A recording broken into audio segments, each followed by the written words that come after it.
Hello everyone, आपका एडुसर्बग में स्वागत है।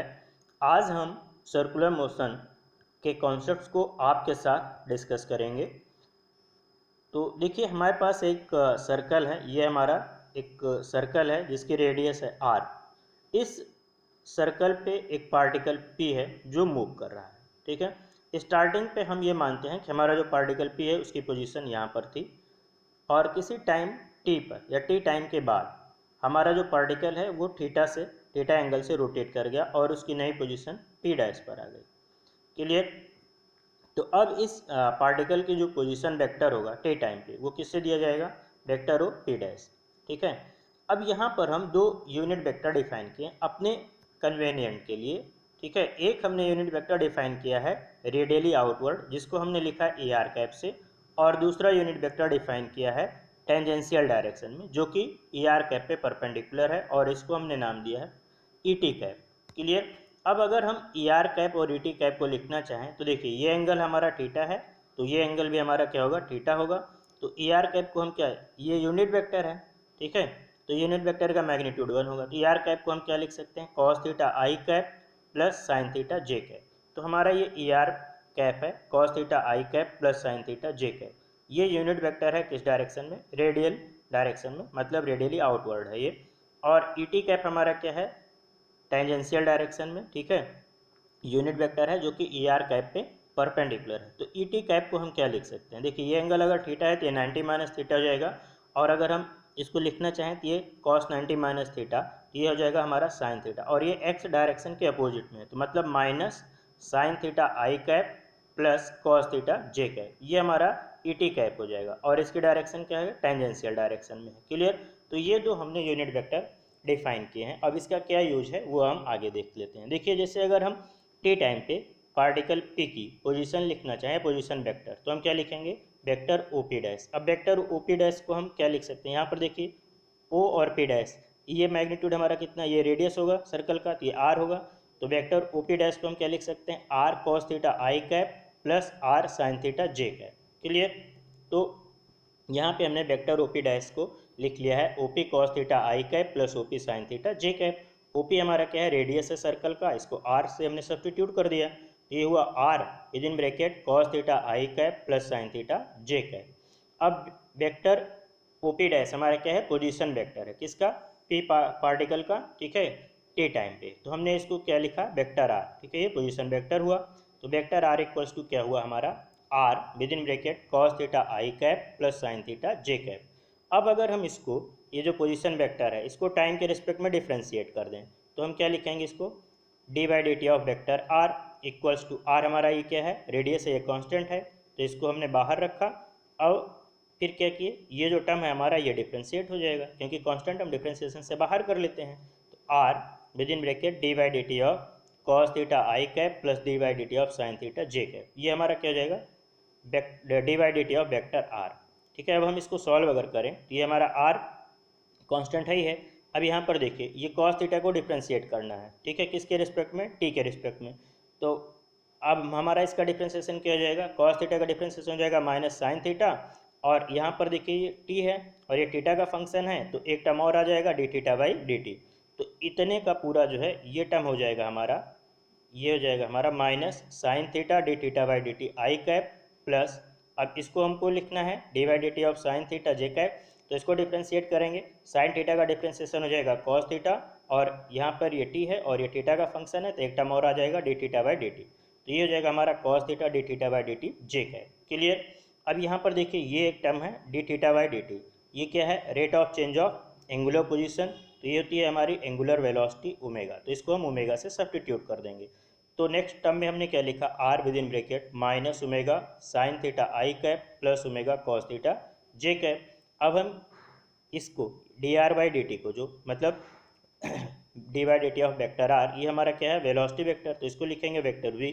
तो वेक्टर वी हो जाएगा हमारा आर ओमेगा बाहर ले लिए, तो R omega with in bracket minus sine theta I cap plus cos theta J cap.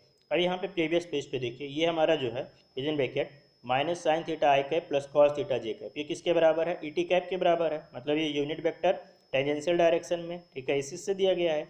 E T cap equals to minus sine theta I cap plus cos theta J cap.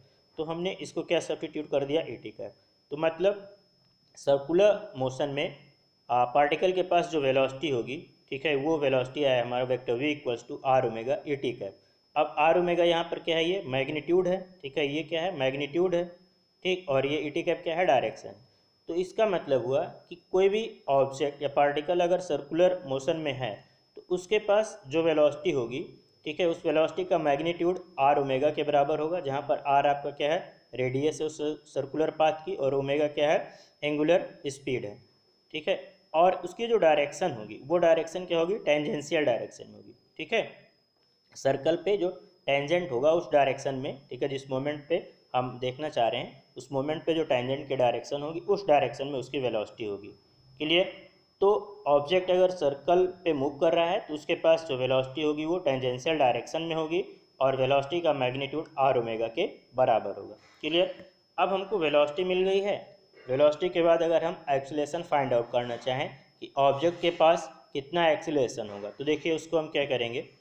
Acceleration find out करने के लिए जो velocity है vector V, ये किससे दिया गया है हमारा, सॉरी, ये दिया गया है R omega E T cap से, ठीक है। इसी को डिफ्रेंशिएट करना होगा तो हम ई टी कैप को लिख ले रहे हैं, तो वेक्टर वी हो जाएगा हमारा R omega minus sine theta आई कैप प्लस कॉस थीटा जे कैप। क्लियर। तो हमको क्या चाहिए, एक्सीलरेशन, तो इस वेलोसिटी को टाइम के रिस्पेक्ट में डिफ्रेंशिएट कर देंगे, तो वेक्टर ए इक्वल्स टू हो जाएगा D vector V by D T equals to are हमारा क्या है, ये कांस्टेंट है, इसको बाहर लिखे। अब यहाँ पर देखिए ओमेगा हमारा क्या है, वेरिएबल की तरह ट्रीट हो रहा है, और ये इतना टर्म ये भी हमारा क्या है, वेरिएबल की तरह ट्रीट करेंगे। तो हमारे पास r with in bracket d by D T of omega with in bracket minus sine theta I cap plus cos theta J cap, ये हमें जो डिफ्रेंसिएशन करना है, ये डिफ्रेंसिएशन करना है प्रोडक्ट ऑफ टू फंक्शंस का। फर्स्ट फंक्शन जिसमें हम ओमेगा को ट्रीट करेंगे, एंड सेकेंड फंक्शन हम ट्रीट करेंगे माइनस साइन थीटा आई कैप प्लस कॉस थीटा जे कैप को। तो दो जो है फंक्शन का जो प्रोडक्ट होता है उसका डिफ्रेंसिएशन होता है first function into differentiation of second function plus second function into differentiation of first function. तो इस फॉर्मूले को हम यूज करेंगे। तो देखिए हमारा हो जाएगा vector A equals to R, bracket के बाहर है ही है, स्क्वायर ब्रैकेट। अब यहाँ पर देखिए फर्स्ट फंक्शन ओमेगा है, ओमेगा इंटू डिफ्रेंसिएशन ऑफ मतलब D by D T of second function, तो d by D T of with in bracket minus sine theta I cap plus cos theta J cap plus, फिर से क्या होता है, second function into differentiation of first function. तो second function हमारा क्या है, माइनस साइन थीटा आई cap plus cos theta जे cap, तो ये हमने सेकेंड फंक्शन लिखा into differentiation of first function मतलब D by D T of omega. Clear. तो ये हमारा वेक्टर ए हो गया। अब हमको इसी को सॉल्व करना है, तो वेक्टर ए हो जाएगा हमारा आर, यहाँ पर ये ओमेगा, ठीक है। अब यहाँ पर देखिए ये डी बाई डी टी क्या है, इस ब्रैकेट में इसको हम साइन थीटा आई कैप के साथ और कॉस थीटा जे कैप के साथ लेके जाएंगे, तो ये हमारा हो जाएगा omega with in bracket sine theta का डिफ्रेंसिएशन क्या हो जाएगा, कॉस थीटा और माइनस साइन पहले से लगा तो हो जाएगा माइनस कॉस थीटा, ये थीटा का फंक्शन है, टाइम के रिस्पेक्ट में डिफ्रेंशिएट कर रहे हैं, तो एक नया टर्म और आ जाएगा D theta by D T. तो ये हो जाएगा हमारा omega with in bracket minus cos theta D theta by D T I cap. Same way में कॉस थीटा का डिफ्रेंसिएशन हो जाएगा माइनस साइन थीटा, और टाइम के रिस्पेक्ट में डिफ्रेंशिएट कर रहे हैं तो एक टर्म और जाएगा D theta by D T J cap plus D omega by D T, और ये एज इट इज़ कॉपी कर लेंगे माइनस साइन थीटा आई कैप प्लस कॉस थीटा जे cap.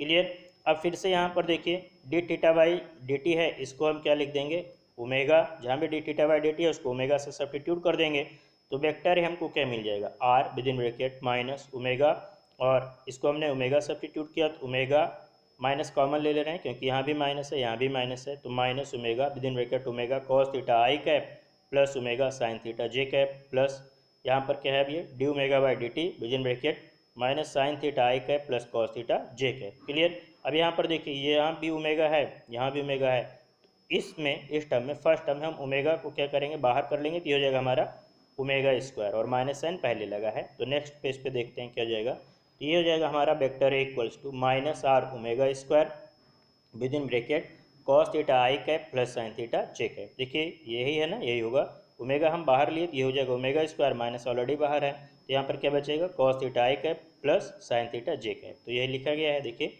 Minus R omega square cos theta आई cap plus sine theta जे cap, ठीक है, plus फिर उसके बाद दूसरा टर्म है हमारा D omega by D T, ठीक है, आर को हमने इधर लिख दिया, R with in bracket minus sine theta I cap plus cos theta J cap.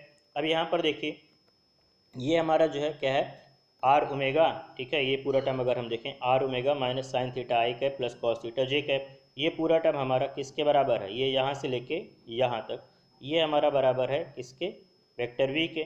तो हम इसको नेक्स्ट टर्म में क्या सब्सटीट्यूट कर देंगे, वेक्टर वी, तो ये जाएगा D V by D T, और इसके डायरेक्शन मैग्नीट्यूड इसका कितना है, आर ओमेगा है, और डायरेक्शन क्या है, ई टी कैप, ठीक है। तो नेक्स्ट टर्म में हमने क्या लिखा, vector equals to minus R omega square cos theta I cap plus sine theta J cap plus D by D T of R omega minus sine theta I cap plus cos theta J cap. इसको हमने अब substitute कर दिया, वही जो हमने ऊपर आपको बताया है, किससे सब्सटीट्यूट कर दिया इस पूरे टर्म को, इसको सब्सटीट्यूट कर दिया वी ई टी कैप, ठीक है। तो ये हो गया हमारा vector equals to R omega square. अब यहाँ पर देखिए कॉस थीटा आई कैप प्लस साइन थीटा जे कैप, ये किस डायरेक्शन में है, ये ई आर डायरेक्शन है, ठीक है, मतलब ये ई आर कैप है, और ये माइनस लगा है तो हमने इसको क्या लिखा, माइनस ई आर कैप। तो वेक्टर ये हुआ R omega square minus E R cap plus D V by D T E T cap. तो यहाँ से हमको ये पता चला कि कोई भी अगर पार्टिकल सर्कुलर मोशन में है तो उसके पास एक्सीलरेशन के दो कंपोनेंट होंगे, एक कंपोनेंट हमारा होगा रेडियल डायरेक्शन में, ठीक है, और रेडियल की इधर आउटवर्ड नहीं इनवर्ड, और एक होगा टेंजेंशियल डायरेक्शन में।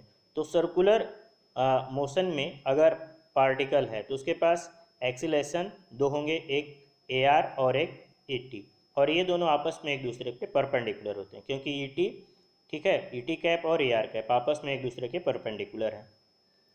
तो यहाँ से देखिए ए आर हमारा क्या हो जाएगा, ए आर है हमारा R omega square minus E R cap, और ये किधर होगा, रेडियली इनवर्ड होगा, और यही जो हमारा एक्सीलरेशन है रेडियली इनवर्ड, इसको बोलते हैं सेंट्रीपिटल एक्सीलरेशन।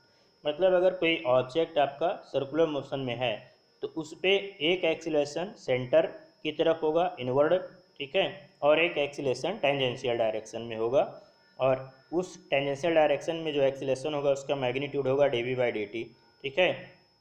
अब ये जो D V by D T है ये होता है rate of change of speed, clear.